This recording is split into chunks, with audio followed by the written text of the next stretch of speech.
बिस्मिल्लाहिर्रहमानिर्रहीम। अस्सलाम वालेकुम। A1 टीवी के साथ मैं हूँ अदील मुमताज़। नज़र डालेंगे न्यूज़ हेडलाइंस पर।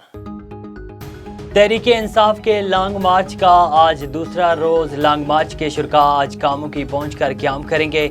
शादरा से निकलने वाले मार्च का जगह जगह इस्तकबाल किया जाएगा। फिरोज़ वाला साधु की मुरीदगी में इमरान खान खिताब करेंगे। कारकुनान और शहरियों का जोश व जज्बा अरूज पर। कप्तान के साथ लंबी इनिंग्स खेलने को तैयार। पहले रोज़ लॉन्ग मार्च ने आज़ादी चौक में पड़ाव डाला था। तहरीक का मकसद अवाम को बाइख्तियार बनाना, फैसला साजी को बंद कमरे से निकालना है। रहनुमा PTI फवाद चौधरी ने ट्वीट में कहा कि लॉन्ग मार्च में वो लोग शामिल हैं जो अगली नस्ल के लिए निज़ाम बदलना चाहते हैं। पाकिस्तान की मिडिल क्लास इमरान खान की क़यादत में निज़ाम बदलेगी। लॉन्ग मार्च शुरू होते ही मुल्की इदारे भी मुतहरिक हो गए। इस्लामाबाद पुलिस ने होटल मालकान को खबरदार कर दिया। लॉन्ग मार्च में शिरकत करने वाले किसी फर्द को रिहाइश न देने की हदायत जारी कर दी।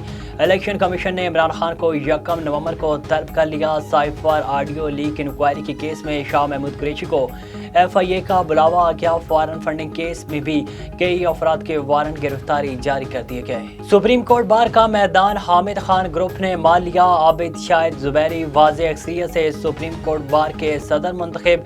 सेक्रेटरी की नशिस्त पर मुख्तदर शबीर अख्तर कामयाब। वकला का जश्न। आबिद जुबैरी ने अस्मा जहांगीर ग्रुप के खालिद जावेद को शिकस्त दी। साबिक सदर सुप्रीम कोर्ट बार एहसन बॉन की आबिद जुबैरी को मुबारकबाद। हेडलाइंस आपने जानी। A1 टीवी से फिर वक्त इतना ही। मजीद खबरों और अपडेट्स के लिए देखते रहिए A1 टीवी। A1 टीवी, सब पे नजर, अंदर की खबर।